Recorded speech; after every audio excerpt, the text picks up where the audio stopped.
Nuclear missile मत बनाओ। Donald Trump ने यही राग अलापते हुए ईरान पर हमला कर दिया और अगर न्यूक्लियर मिसाइल बना चुके हो तो उसे कम कर दो। ये सुर छेड़ते हुए 2019 में ट्रंप किम जोंग उन से बातचीत कर रहे थे, लेकिन मन में कौतूहल था कि आखिर नॉर्थ कोरिया में और किम जोंग उन के इनर सर्कल में इस चर्चा को लेकर क्या बातचीत चल रही है। ये जानने के लिए अमेरिका ने प्लान बनाया जासूसी का। एक सीक्रेट मिशन के तहत नॉर्थ कोरिया में घुसकर कुछ इलेक्ट्रॉनिक डिवाइस लगाने का प्लान बना। तय प्लान के मुताबिक अमेरिका की एक फोर्स के कमांडो मिनी सबमरीन के जरिए पहुंचे नॉर्थ कोरिया के एक बंदरगाह पर।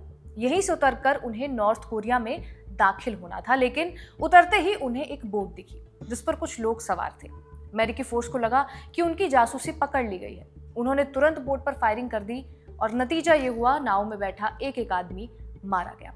कांड अब हुआ। इस फायरिंग ने उस फोर्स का कवर एक्सपोज कर दिया और यहाँ से आगे बढ़ना मौत के मुंह में छलांग लगा देना साबित होता। फोर्स ने अपने पांव पीछे खींच लिए और एक नाकाम मिशन का ठप्पा लिए ये फोर्स अमेरिका वापस लौट गई। फुल सर्कल मूवमेंट क्रिएट हो गया ये, क्योंकि ये स्पेशल फोर्स बनी थी ईरान में किए एक फेल्ड मिशन की ही वजह से। लेकिन जब से ये स्पेशल फोर्स बनी है, ज्यादातर मिशन पूरे फिल्मी अंदाज में पूरे ही किए हैं। पाकिस्तान में घुसकर रात के अंधेरे में आतंकी ओसामा बिन लादेन को मारकर उसे अपने साथ ले आना हो, या अब ईरान से जंग के बीच उनकी ही नाक के नीचे से अमेरिकी पायलट को सुरक्षित बचा लेना। लेकिन कैसे ये स्पेशल फोर्स जो कभी अपने ही देश की नेवी के लिए आतंकवादी का रोल प्ले करने लगी, कैसे ये एग्जिस्टेंस में आई? इस फोर्स का नाम है SEAL 6, full form sea air and land.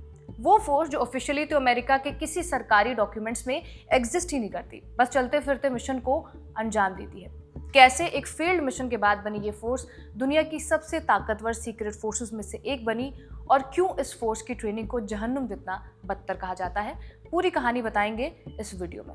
Hello, मेरा नाम है रिया और आप खबरगांव देख रहे हैं। इस फोर्स की नींव पड़ी ईरान में हुए एक मिशन से। 1979 के ईरानी रेवोल्यूशन के बाद ईरान में आयतुल्ला खुमैनी की सरकार बनी। तब से ही अमेरिका और ईरान के बीच रिश्ते बहुत खराब हो गए। मामला तब ज्यादा बिगड़ा जब अमेरिका ने ईरान के पूर्व शासक रजा शाह पहलवी को कैंसर के इलाज के लिए अपने देश में आने की परमिशन दी। इससे ईरान में लोगों का गुस्सा फूटने लगा। 4 नवंबर 1979 को हजारों स्टूडेंट्स ने तेहरान में अमेरिकी एम्बेसी पर हमला कर दिया। इस दौरान अमेरिकी एम्बेसी के स्टाफ के 66 लोगों को पकड़ लिया गया। कुछ लोगों को छोड़ा गया, लेकिन 53 लोग लंबे समय तक बंधक बने रहे।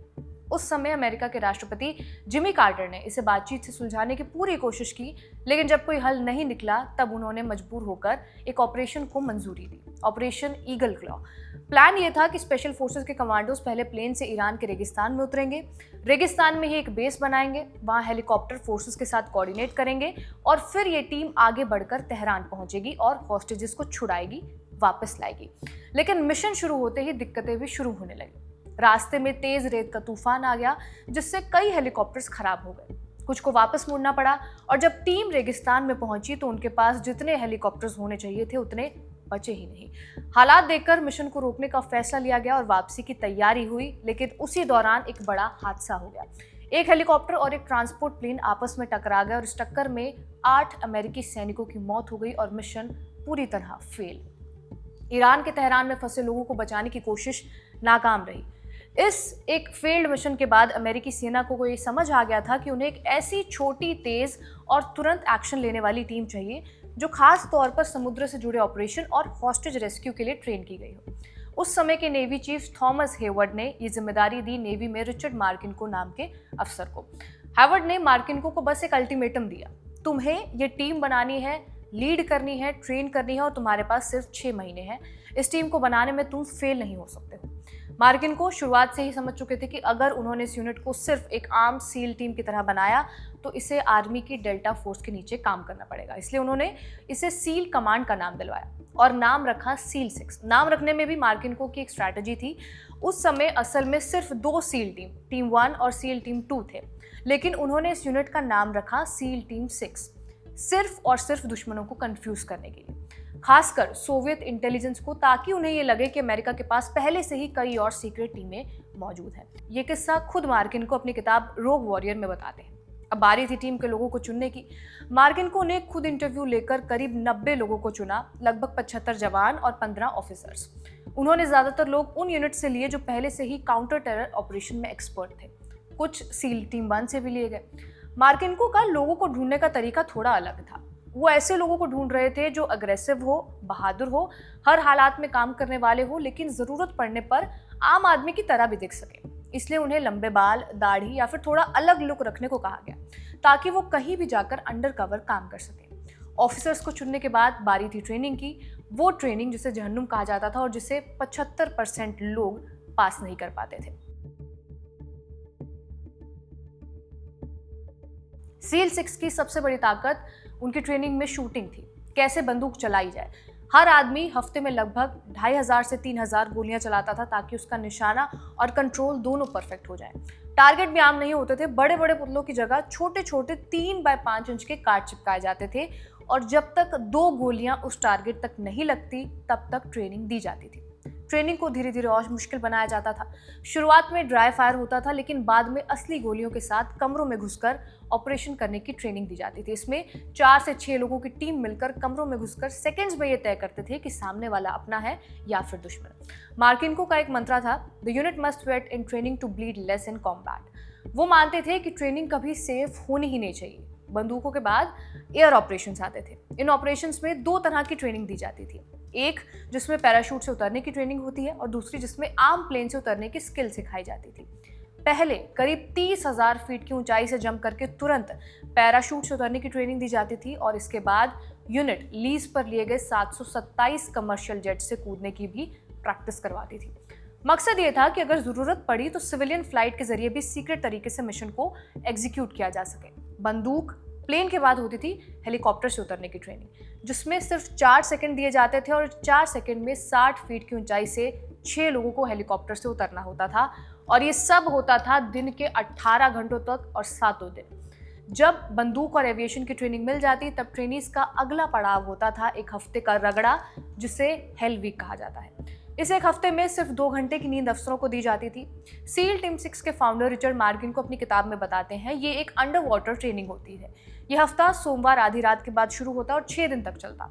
बाकी समय ट्रेनीज को परेशान किया जाता है, उन्हें हॉर्न बजाकर, मार कर या फिर कभी पानी डालकर उठाया जाता था, और रोज 33 किलोमीटर दौड़ाया जाता है, या फिर एक नाव दी जाती थी जिसे सर पर उठाकर उन्हें दौड़ना होता था।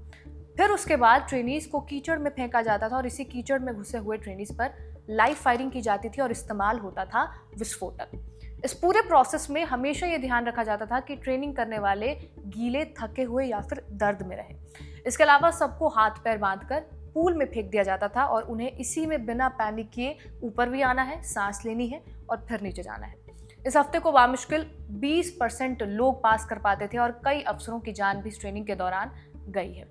इस ट्रेनिंग से पास होने के बाद ट्रेनीज को रेगिस्तान में छोड़ दिया जाता था बिना खाना पानी 4 दिन के लिए।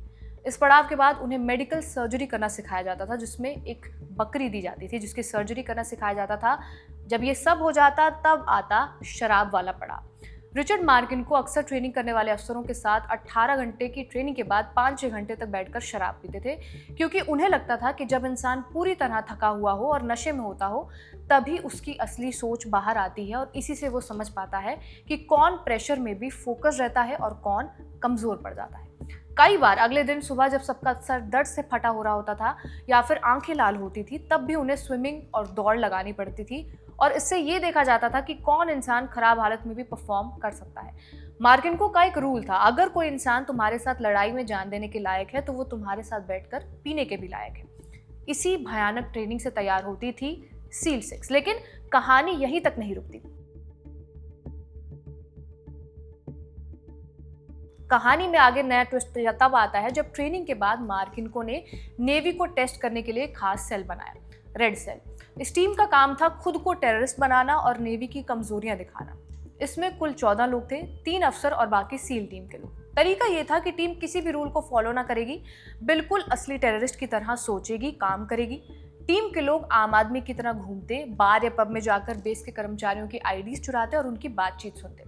पुलिस रेडियो पर नजर रखते, हथियार या सेना का सामान लेने के बजाय हार्डवेयर की दुकान से सामान खरीदकर आईडी और जाल बनाते और अपनी हर मूवमेंट रिकॉर्ड करके दिखाते, ताकि कमांडर खुद देख सके कि सिक्योरिटी कितनी कमजोर है और कितने ब्रीचेस हुए हैं। इस टीम ने अमेरिकी नेवी के सबसे सिक्योर जगहों को टारगेट किया, यहाँ तक कि ये टीम न्यूक्लियर सबमरीन तक भी पहुंच गई। उन्होंने F-18 के इंजन में भी बम लगाए और रेडियो एंटीना तक भी फोड़ दिया। इन सब एक्टिविटीज से नेवी की सेफ्टी और कमजोरियां सामने आने लगी। इसी टीम ने आगे जाकर ईरान में ऑपरेशन किया और इस सील 6 का सबसे सक्सेसफुल ऑपरेशन था मर्चेंट नेवी के एक कप्तान को बचाने का, जिन्हें सोमालिया के समुद्री डाकुओं ने पकड़ लिया था। साल 2009 में अल्बामा नाम के कार्गो जहाज सोमालिया के समंदर में जा रहा था। तभी समुद्री डाकू जहाज पर चढ़ गए और जहाज के कप्तान रिचर्ड फिलिप्स को पकड़ लिया। अमेरिका को इसके बारे में तुरंत पता चला और अमेरिकी नौसेना ने उनका पीछा शुरू किया और इस ऑपरेशन को करने के लिए बुलाई गई नेवी सील्स की टीम 6। पैराशूट से स्नाइपर्स ने जहाज के पीछे से तीनों डाकुओं को एक साथ निशाना बनाया और एक ही समय में गोली मारी। इससे सभी 3 डाकू मर गए और कप्तान फिलिप्स को पूरी तरह सुरक्षित बचा लिया गया। नेवी सील टीम 6 के हर स्क्वाड्रन की अपनी अलग पहचान और निशान होते हैं। बहुत से सील्स अपने स्क्वाड्रन के निशान के हिसाब से टैटू भी बनवाते हैं। ब्लू स्क्वाड्रन अपने आप को समुद्री डाकू मानते हैं। इसके अलावा ग्रे स्क्वाड्रन को वाइकिंग्स कहा जाता है। ये लोग टीम 6 के खास व्हीकल्स को चलाने में ट्रेनिंग लेते हैं, जैसे कि हाई स्पीड असॉल्ट बोट्स, और उन्हें ये भी सिखाया जाता है कि बोट्स को कार्गो प्लेन से पैराशूट के जरिए कैसे गिराया जाए। इन्हीं ने सोमालिया के डाकुओं से रिचर्ड को बचाया था। इन्हीं फोर्सेस ने मिलकर इराक, यमन और अफगानिस्तान में मिशंस को एग्जीक्यूट किया और अब ईरान में अमेरिकी पायलट को भी निकाल लिया। सील 6 कैसे ऑपरेट करती है, इसकी जानकारी बहुत कम लोगों को है।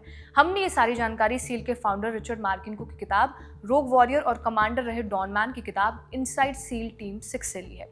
ये थी अमेरिका की स्पेशल फोर्स सील 6 की पूरी कहानी। आपका इस पर क्या कहना, हमें कमेंट करके ज़रूर बताएं।